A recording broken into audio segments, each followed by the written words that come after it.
Hey, Joe, good afternoon. Nice to see you Afternoon. just after the 4th of July. It is fantastic to be here. We celebrate our independence from those guys across the pond.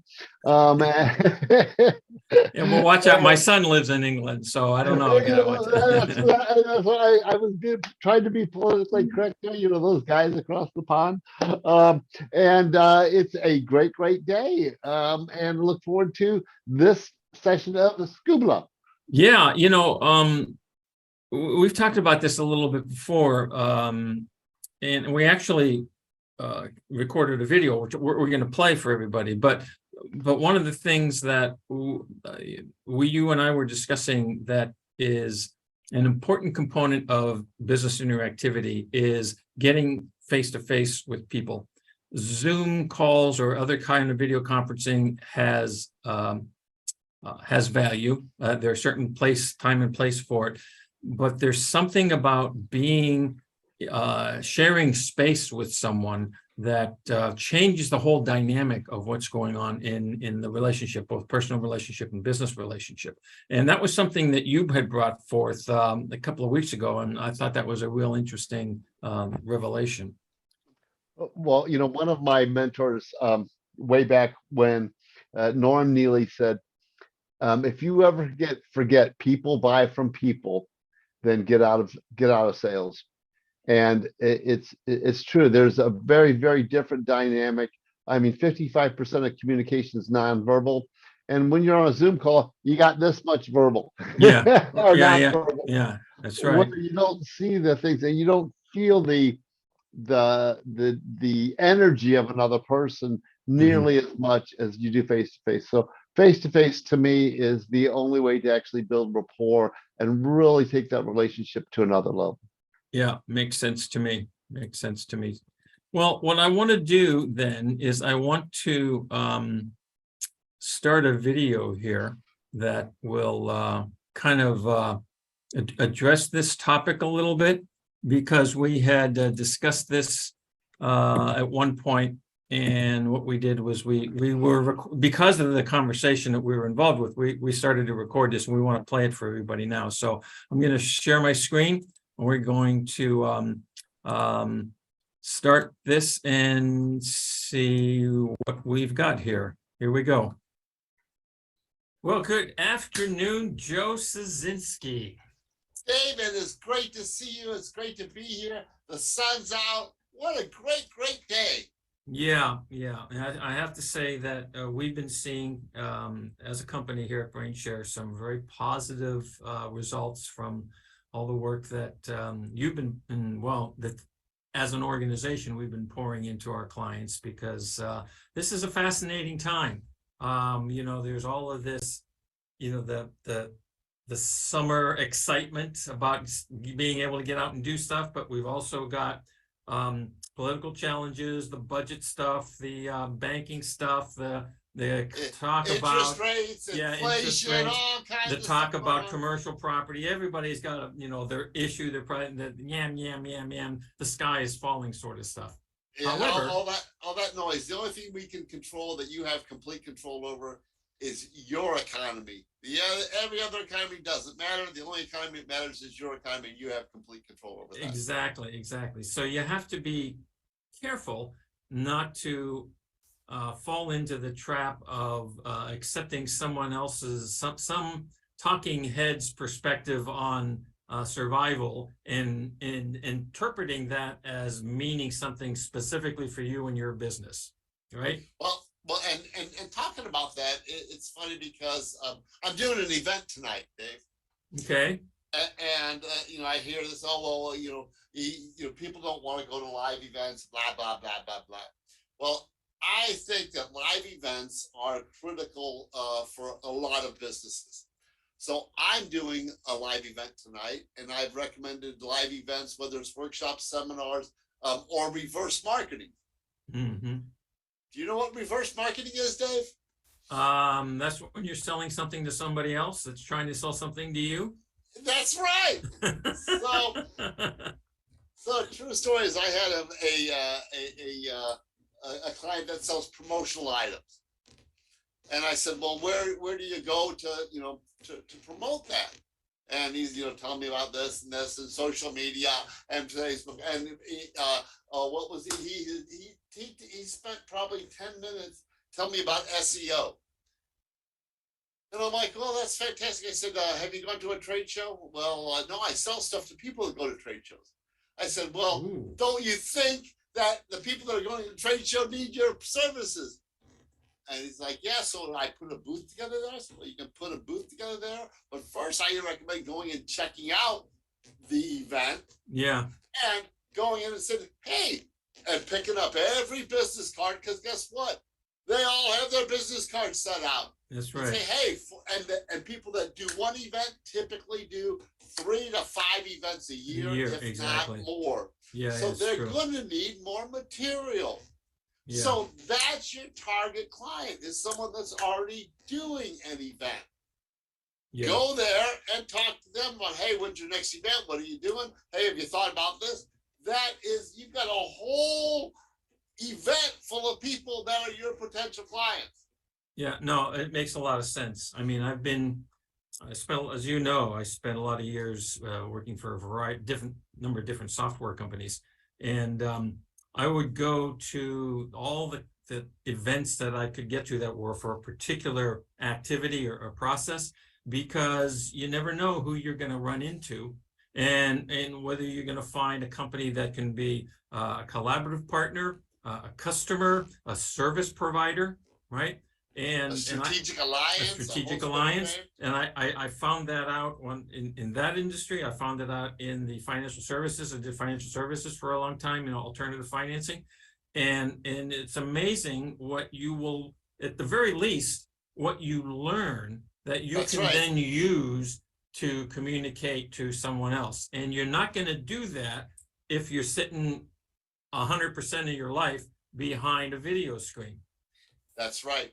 So that's what I call it reverse marketing. So you find an event, you actually attend the event, and you do your marketing as a reverse marketing strategy to gather your list and find out what people are looking for, and you've got it there. So that's reverse marketing. You can also go to an event with your booth and table. So when you set that up, there's some guidelines to do at events. One is never stand behind the table. You need to be out front. Nobody wants to look across the table from you. Be out front talking to the potential clients. Make sure you've got a nice table set up and information that you can hand out. Give them something that they can touch. Kinesthetic learners want something that they can touch. Have your scripts nailed down, do your practicing, and have visual content.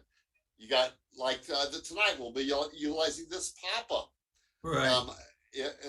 Tonight, and so we've got a visual pop-up, we're going to have handouts, and we're going to have kinesthetic things to hand out. So attending an event, always, and before you go to the event, make sure you set your goals, whether it's reverse marketing or having a booth or a table or an event. How many attendees are you going to, how many business cards you're going to, how many contacts you're going to be, how many appointments you're going to set. Right. So tonight, my goal is to get 30 business cards and set 5 appointments. Great. What are your goals for your next event? The other thing about this is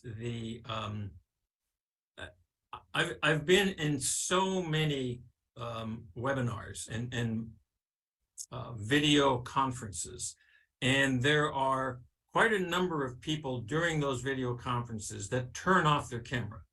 Yep. And one of the things that we talk about a lot is that the words that are used in the communication are only a small part of what the messaging is that's being delivered by whoever it is that's communicating or that you're communicating to. So by going to a live event, you have the advantage of being able to not just hear, but see the people so that you can you get a better perspective and sense as to what it is they're really trying to do, say, or avoid. 55% of communication is nonverbal, 38% is tonality, and 7% is words. So this is why meeting people face to face is critical in my book. Especially the bigger deal, the more important it is. I don't remember ever selling $1 million deal without meeting someone face to face and probably breaking some bread with them, having dinner, because people buy from people. Norm Neely taught me that many years ago, and I remember him saying, "If you ever forget that, get out of sales." And we're all in sales. The other thing that ties into that is that establishment of a relationship that you're establishing a relationship leads directly to the lifetime value of the customer. That's right. People buy from people. There you go. And well, Joe, I hope you have a great event tonight.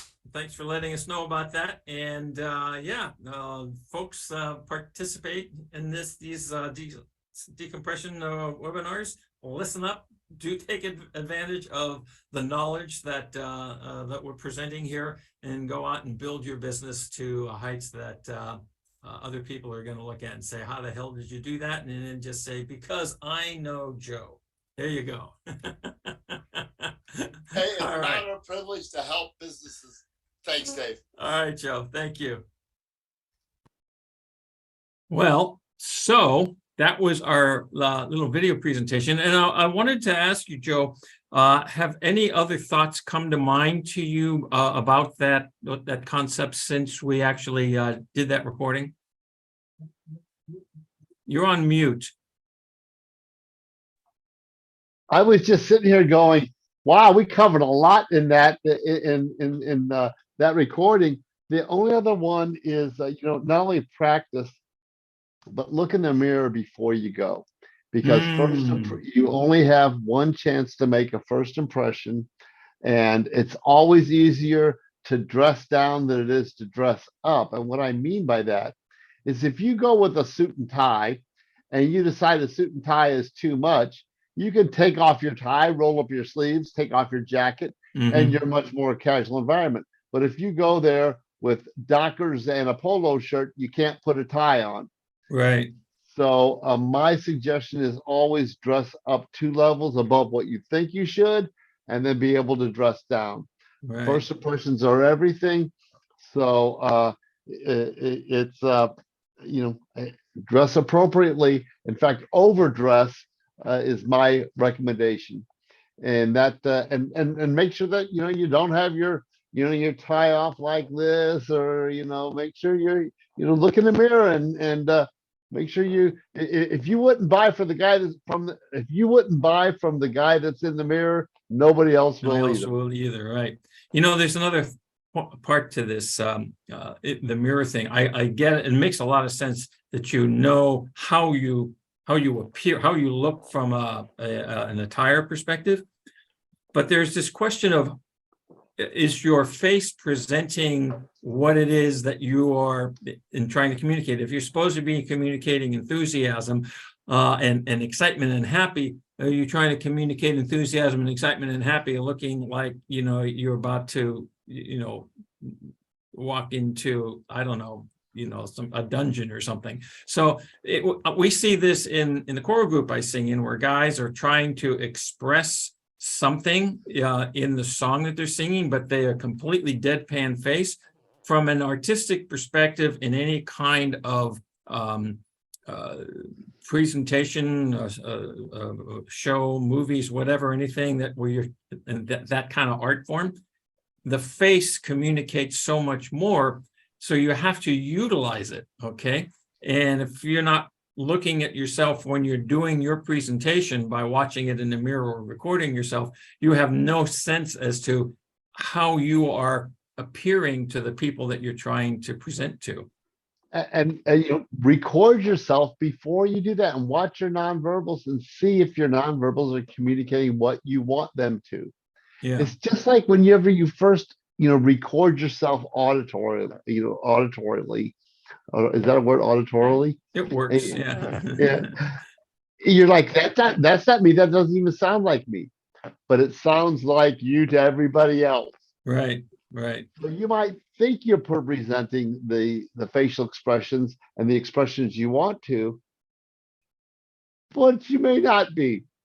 One of the things that occurs to me about that, people will say, well, gee, that takes time and energy and effort. I don't have time for that sort of stuff. However, my observation is that by putting that unlimited amount of upfront time into the identifying how you appear, you're going to save yourself lots of time down the line because your sales cycles will go more quickly.